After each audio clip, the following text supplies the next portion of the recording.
이 시간은 성경의 주인공 예수라는 제목을 가지고 말씀을 전하고자 합니다.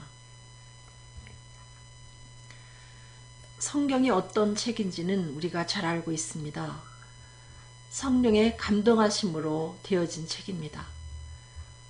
그래서 누군가가 성경을 가지고 그 말씀을 풀어서 설교의 말씀을 전하게 되면 그 말씀을 듣는 사람들이 마음에 감동을 받게 되어 있습니다.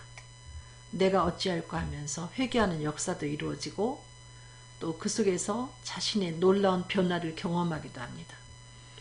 이 성경은 어떻게 읽어야 되는가 하면 기도하면서 읽어야 되겠죠.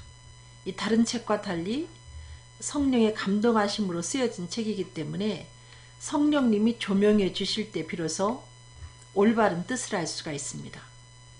다른 그 주예서를 참고해 가지고 성경의 뜻을 알고자 하기보다는 성령님이 이 말씀을 잘 조명해 주실 것을 믿고 하나님께 맡기고 기도하면 성령님이 알려주십니다. 이 성경은 분명히 사람이 기록을 했습니다.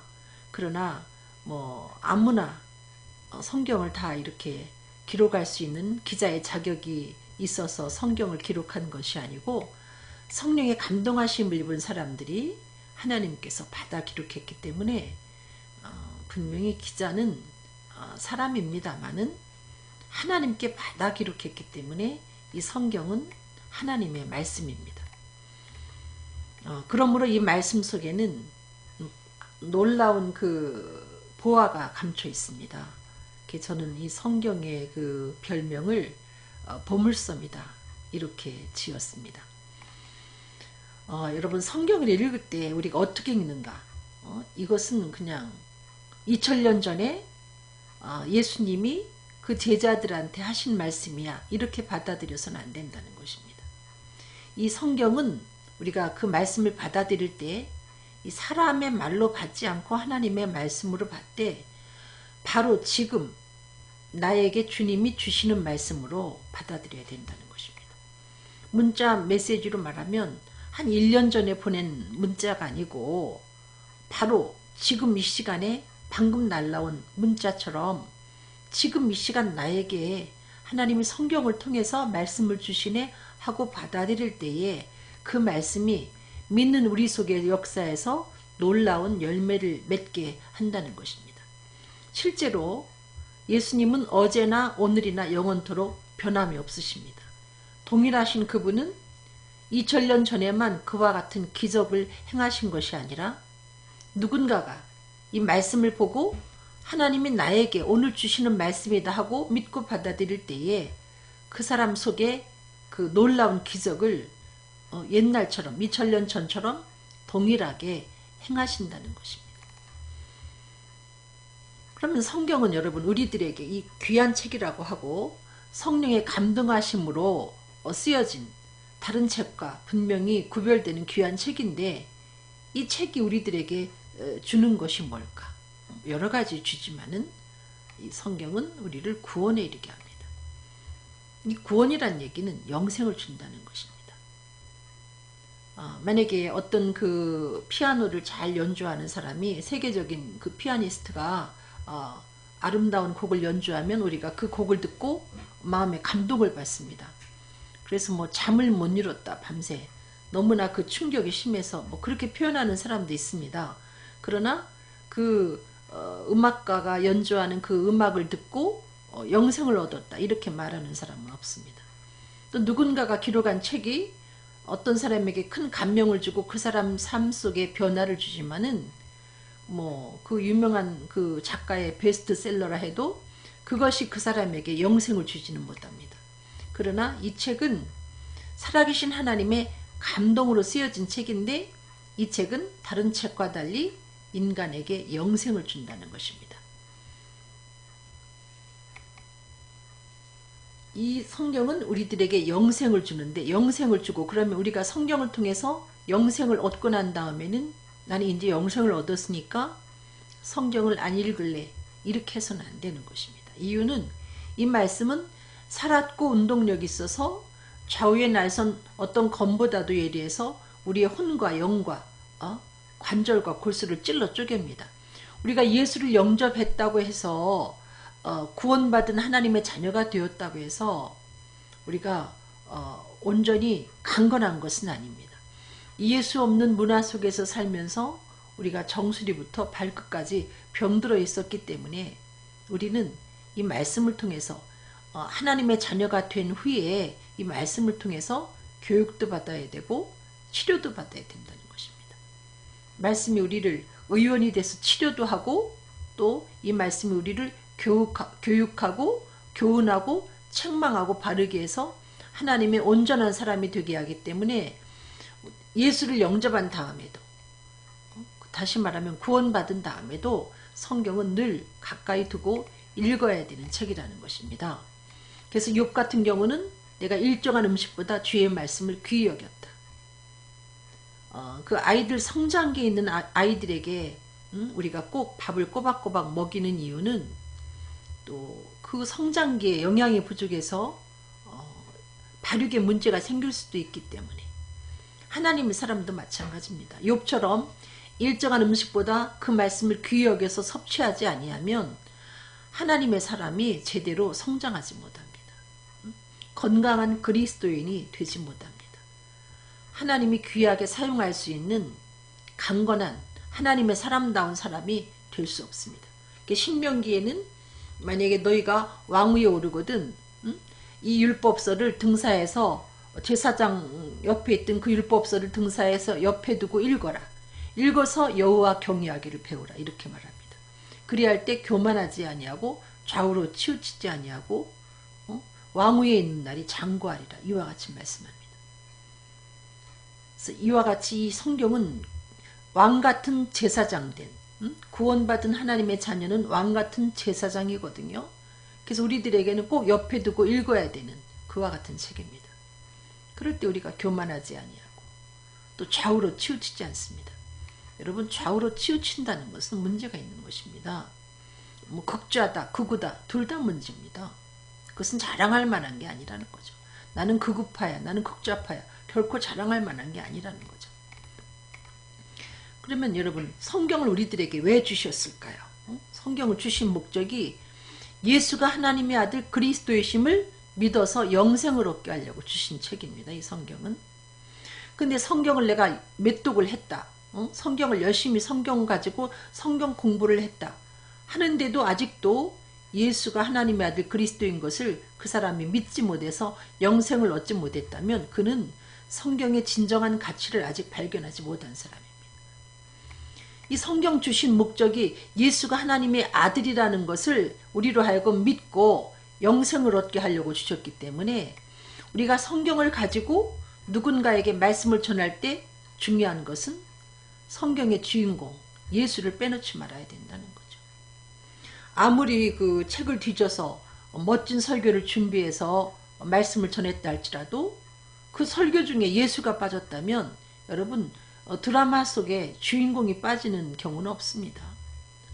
그것은 실패한 설교가 된다는 거죠. 사도 바울은 뭐라고 표현했는가 하면 내가 너희에게 나아갈 때 말과 지혜의 아름다운 것을 아니하고 내가 너희 중에서 예수 그리스도와 그의 십자가에 못 박히신 것 외에는 아무것도 알지 아니하기로 작정했다. 너무나 많은 것을 알면 그 많은 지식을 전달하려고 하기 때문에 이 사도 바울은 그냥 예수 외에는 아무것도 알지 아니하기로 작정했다. 하나님은 순수한 복음을 전하길 원한다는 거죠. 너무 분장을 시키고 화장을 진하게 시켜놓으면 똑같은 여자라도 다른 사람이 못 알아봅니다. 그 예수를 너무나 많은 지식을 가지고 분장을 시켜놓으면 설교 시간에 사람들이 나는 예수님 만나러 왔는데 오늘은 예수님이 안 보여? 이렇게 하고 돌아갈 수밖에 없다는 거죠. 그야말로 예수님의 생 얼굴과 같은 순전한 복음을 전할 때 사람들이 그 전해지는 말씀을 통해서 예수는 하나님의 아들 그리스도구나 이 사실을 받아들이게 되고 몇 날이 못 되어 약속하신 성령을 받게 돼서 중생의 역사가 이루어진다는 거죠. 여기저기 그 응애응애하면서 새 생명이 태어나는 그와 같은 역사가 이루어진다는 거죠. 여러분 어느 집안에 갓난 아기가 태어나 보세요. 얼마나 그 집이 정말 그 잔치하는 것처럼 기쁨이 넘치는가. 제가 어제 그 TV를 보면서 그 동물들이 나오는 그 프로그램을 보는데 정말 사자가 새끼를 3마리를 낳는데 저는 사자 새끼가 그렇게 예쁜 줄 몰랐습니다. 제가 원래 또 동물 중에 사자를 좋아하기도 하고 정말 그 사자 새끼 이제 난 지 얼마 안 되는 사자 새끼가 너무너무 예쁘더라 말이에요. 그 정말 가져다 키울 수 있는 것 같으면 가져다 키우고 싶을 만큼 너무 예쁘더라 말이에요. 뭐 사람은 더 예쁘죠. 이 갓난아기를 보면 정말 저는 TV 속에 갓난아기가 나와도 그 TV 속으로 빨려 들어갈 것처럼 그렇게 저는 그 아기를 좋아하는데, 교회 안에도 이 영적인 갓난아이들이 여기저기 이렇게 태어나야 교회가 활력이 넘치면서 정말 행복한 교회가 될 수 있습니다. 근데 갓난아기가 왜 교회 안에서 태어나지 못하는가? 왜 중생의 역사가 교회 안에 이루어지지 않는가? 아니 남녀가 결혼했다고 해서 무조건 아기가 가져지는 게 아닙니다. 그래서 어떤 사람들은 애를 쓰면서도 안 되니까 나중에 병원의 힘을 의지해 가지고 뭐 시험관이다 혹은 인공수정이다 해서 아기를 갖지 않습니까? 정상적인 남녀 같으면은 병원의 도움을 받지 않고도 아기를 갖습니다. 물론 병원의 도움을 받는 분들이 정상적이지 못하다는 얘기는 아닙니다.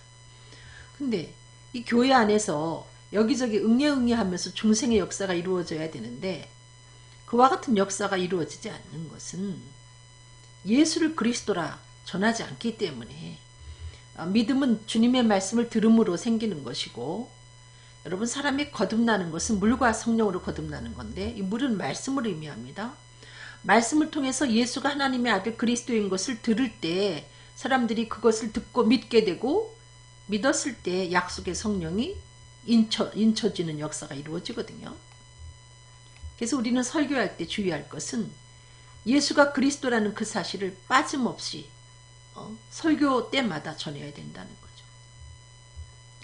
사도 바울은 복음을 전할 때 순전하게 전하려고 많이 애를 썼다는 거죠. 너무나 멋진 설교하려고 하지 말고. 성경의 주인공이 바로 예수입니다.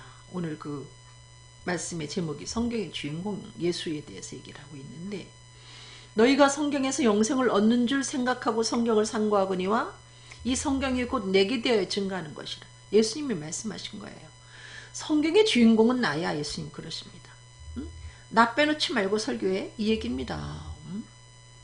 아무리 여러분이 성경 공부를 통해서 멋진 그 강의를 들었다 할지라도 그 성경 공부 중에 예수가 빠졌다면 그 성경 공부는 그 만점짜리가 아닙니다. 여러분, 그거는 성공한 성경 공부가 아닙니다.